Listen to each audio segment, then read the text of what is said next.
Welcome participants in this session, and as all we know that in the last session we started understanding about group formation, group dynamism and group thinking.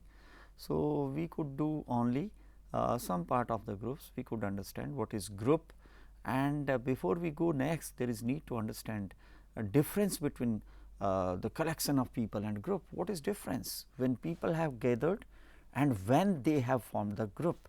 There is need to understand that collection of people, you are going to the railway station and people standing there is a collection of people, and people standing on the bus stand is a collection of people. Group, there are certain basic characteristics which will be involved, only then the collection of people will become the group, and these characteristics are: number one, when people start interacting with each other; second, when they start influencing each other; then third, when they are mutually dependent on each other. That dependence may be for the attainment of a goal or any other reason, for the solution of a problem, to face a challenge, to come out of a situation, anything. So, these basic three things we must try to understand. Number one is there must be interaction.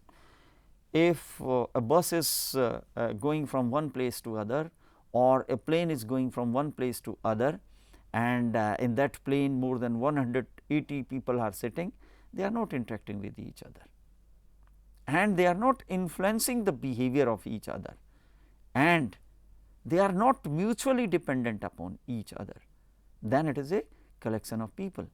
But suddenly there is some kind of announcement by the pilot that there is trouble in the plane. People will start interacting with each other, and that interaction will result into the influence on each other. And yes, if trouble is serious, then the whole team of pilot and crew member and the travelers or passengers will be mutually dependent on each other. So, now a collection of people has become a group, and this can be observed at number of places when we can differentiate between collection of people and group. Now, next we will understand what are different types of groups, and in its core classification, groups can be classified as formal and informal groups, primary and secondary groups, and small and large groups. The formal groups are the groups which are deliberately created for a specific purpose with a legitimate goal, that is a formal group.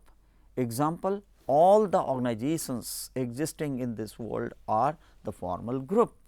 Informal group, when these conditions are not there, and the formal groups can be the permanent, temporary, both. Permanent groups means we can take example of Coca-Cola again, or any such business which has no end to the life. So, that is a permanent kind of group. The government of India is a permanent group, because the existence of country will need the governance, and it is a permanent phenomena. So, the government or is a permanent group. Temporary group, there is some crisis, challenge or problem. People were traveling in their personal vehicles on the road, and suddenly there is something problem, and there is a road block or traffic jam.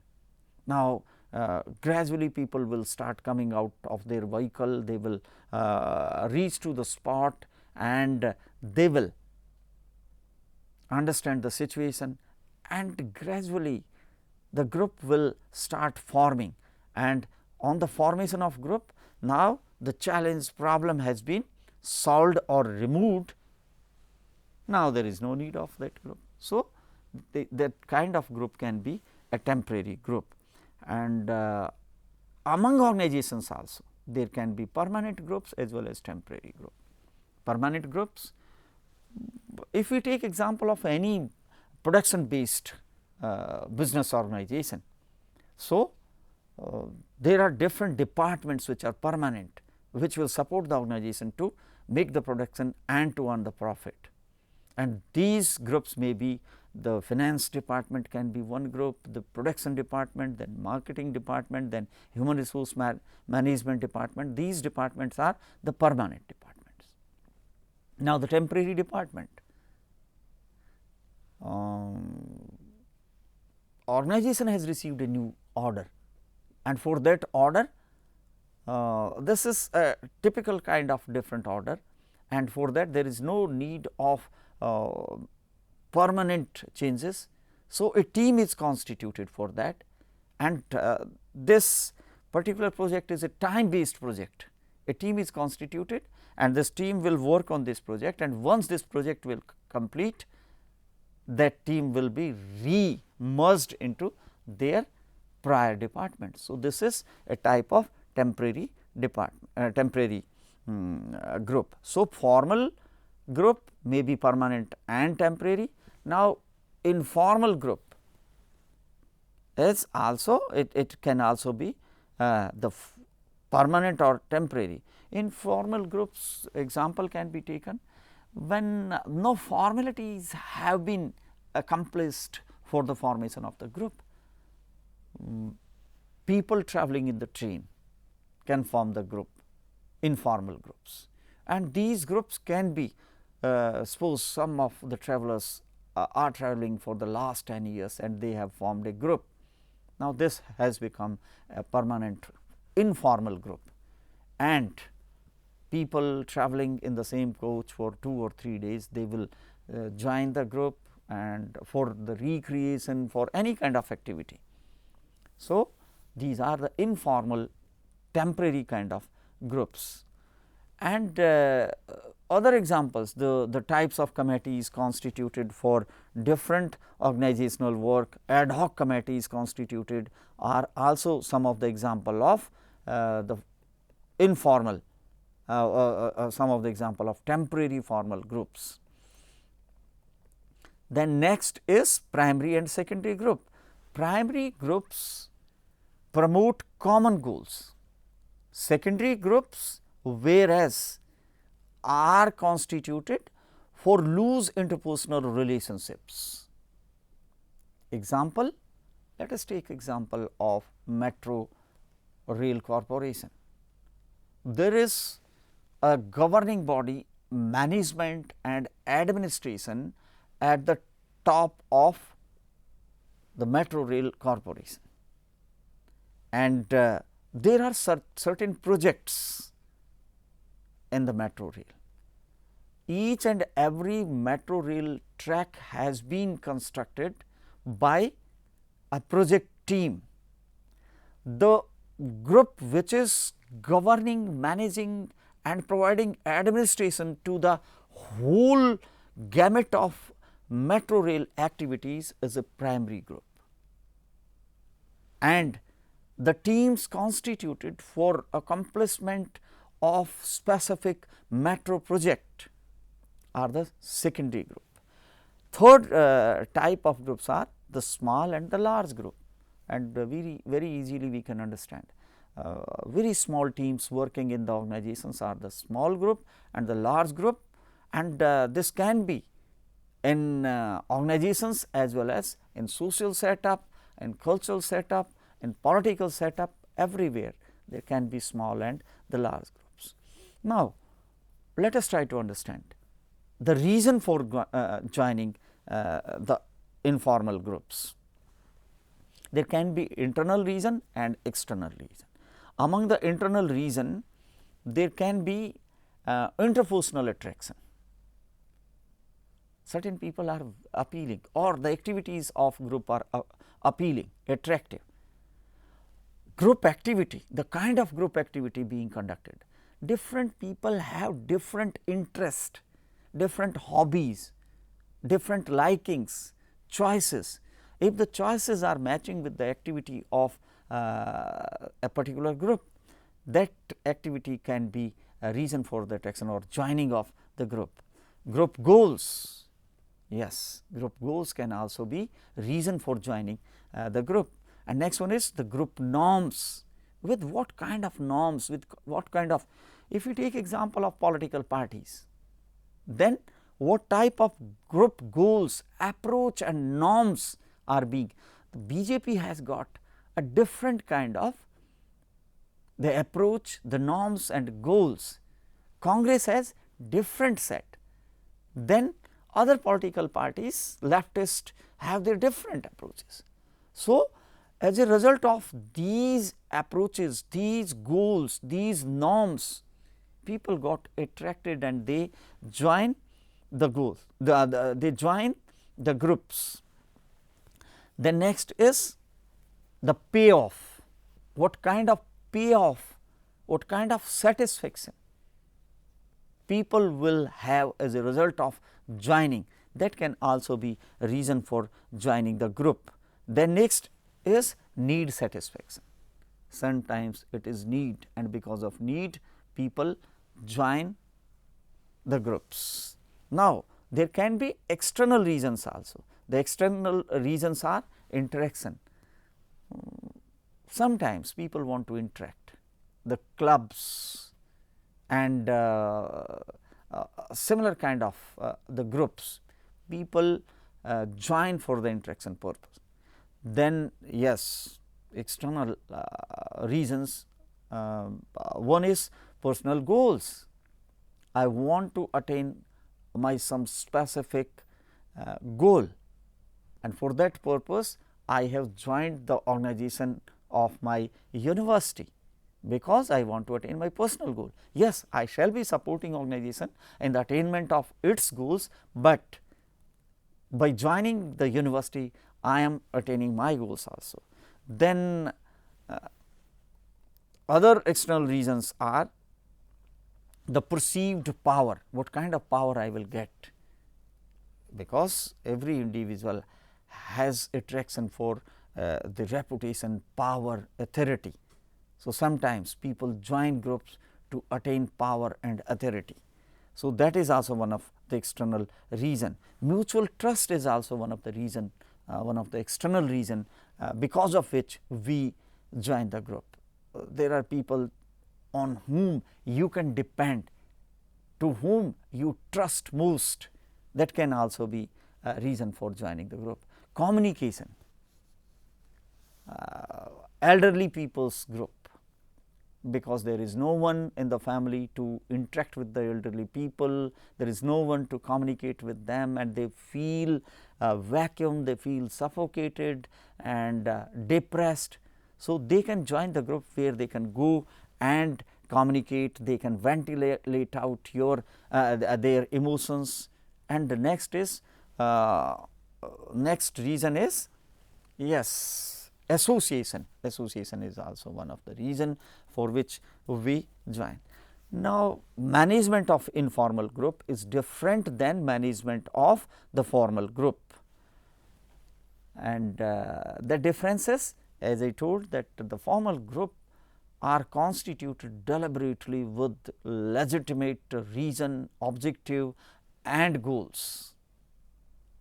So, in its establishment itself, its group structure, its leadership, followership, teams, all will be constituted, but in case of informal, this is not the case. In the informal groups, people will come forward and followers will accept the leadership and followership, right. Understanding all these different type of groups. Now, how groups influence member behavior and how members can influence the group behavior, both ways.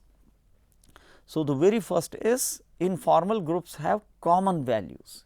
So, because of common values, people got influenced.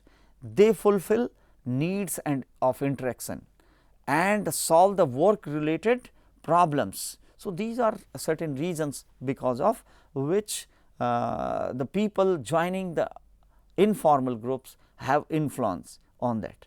Now, there can be different group processes and functions. There can be different. The very first one is role assignment. In the group, there should be assignment of a goal to the members. Second process is the task oriented rules. The rules should be the task oriented, relation oriented or self oriented. The second part and the process and functions is group norms and conformity. If the people of group will develop the norms, then people must conform them, observe them, obey them, compliance, make compliance with them. Otherwise, the existence of group will be in danger. Now, there is reason for which there should be formation or development of the norms in the group, and these norms will help to define the acceptable standards, to promote group cohesiveness and promote consistency, to promote the group discipline. So, these are some of the basic factors which will be the reason for the group norms creation. And then next factor is enforcement of group norms, and these enforcement of group norms will be the reason of group cohesiveness. Group cohesiveness is the strength with which group is bound together, that is group cohesiveness. Without group cohesiveness, it is very difficult to run the groups, specifically the formal groups. So, group cohesiveness is also one of the factor, and the next factor is the group decision making and group communication. These are the factors which can affect the behavior of. Now, the next concept in this is the group behavior. Let us try to understand the individual behavior and the group behavior. Individual behavior is psychology, group behavior is sociology. How a person will act or react to a typical stimulus is the individual behavior, and it will come under the discipline of psychology. How the group of people will act or react to a particular environmental stimulus or situation is discipline area of sociology. So, there is need to understand the group behavior specifically in the organizational setup, which is known as organizational behavior. Reason being, individual has impact on the behavior of group and group has impact on the behavior of people. So, there is need to understand that. Then the next concept we will try to understand in sequence is what are different stages of group development or formation. As per contribution of different authors, philosophers, so far in measure or in totality 5 different stages have been categorized for the formation of a group. The very first stage in the formation is forming of the group. Second stage is storming of group. Third stage in development of group is norming of the group, and the next is performing of group, and last one is adjoining. Now, let us try to understand the forming of the group, and that forming may be because of some reason. That reason may be a challenge, a situation, a circumstance, a problem or a goal or any other reason, and then people will start. It can be best understood with the help of an example. An example is someone want to start up a new business. That can be the reason for forming the group. Now, the person will come up with the vision, will develop the mission, and then invite the people to come for various activities, and gradually the group will start forming. We can take example of a political party also.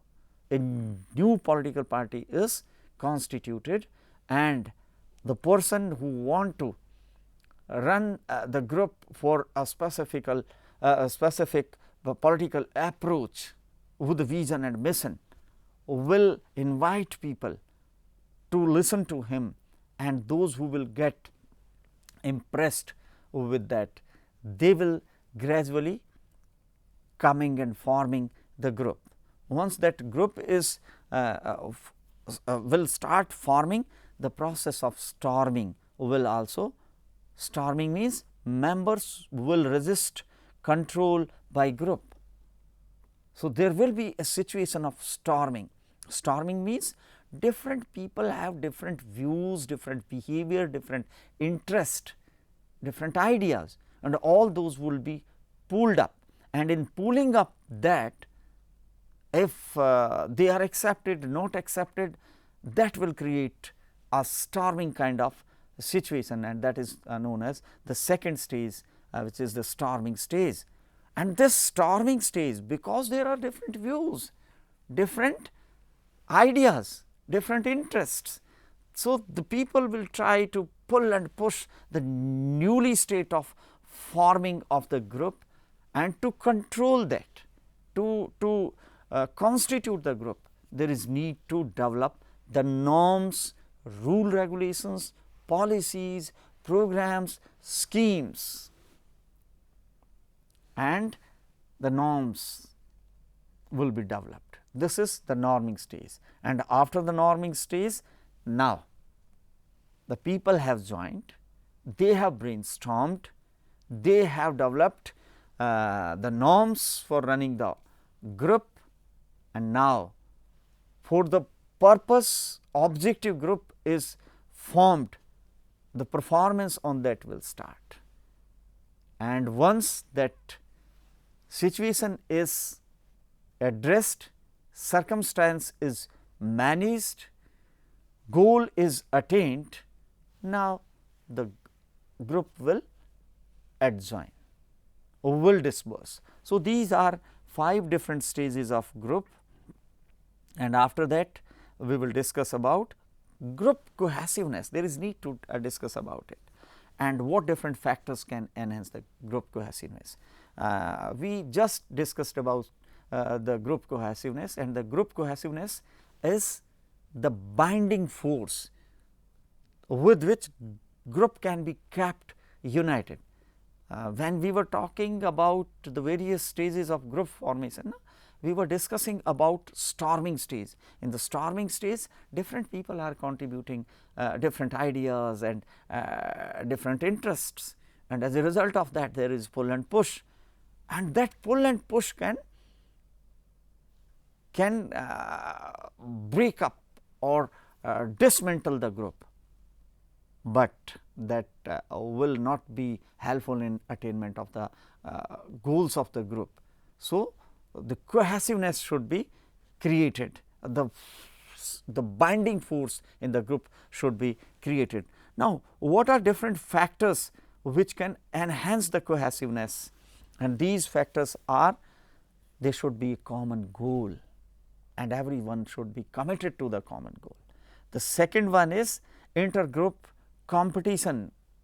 There should be intergroup positive and constructive competition. Third one is communication. There should be ample and appropriate opportunities for communication. If there will be any kind of blockade to the communication, that will really affect the cohesiveness of the group. And next is the linking and networking, attracting in the group. Yes, there should be a kind of liking and attractiveness in the group, so that people can remain attracted towards it. That will strengthen the cohesiveness of the group. Yes, size of group is also one of the factor which will have impact on the cohesiveness. If the size is very large, then the cohesiveness is very difficult. If size is very small, the cohesiveness will, in the case of a very small organization, the group of people is very small, then cohesiveness will be very strong. And if the business group is a very large group, you can see the business group of Coca-Cola, Reliance, accordingly there is need to create the cohesiveness. Then consensus, agreement, agreeing upon for the same is also one of the factor of cohesiveness. And there are certain factors which can have negative impact or which can decrease the cohesiveness, and these factors are the size, again the member have, if conflicting opinions, there is no consensus among the opinions, and if the competition is negative and destructive, if people are unnecessarily dominating, these are some of the factors which will have negative impact on the group cohesiveness.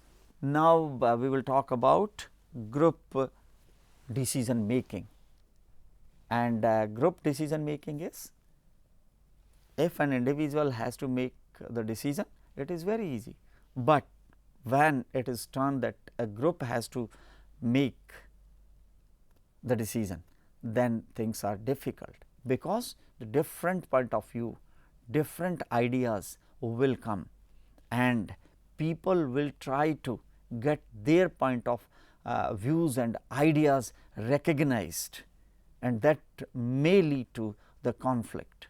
So, group decision making is not an easy task, and among organizations it is not very easy to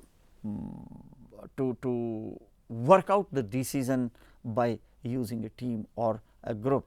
So, there are certain factors which are responsible for the group decision making, like the diffusion of responsibility, lower efficiency, groupthink, etc. So, there can be different techniques of group decision making, and those techniques are the brainstorming and nominal group thinking and didactic technique and Delphi technique. And the brainstorming, people will brainstorm the ideas, and ideas will be pulled up, and then the useful will be kept and processed, and then the nominal, where people will be nominated for that. And third is didactic and Delphi techniques. These are some of the techniques of group decision making, and with this we will conclude this session, and in the next session we will talk about the assignments and the final test from the complete syllabus.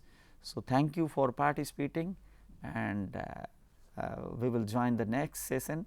Thank you very much.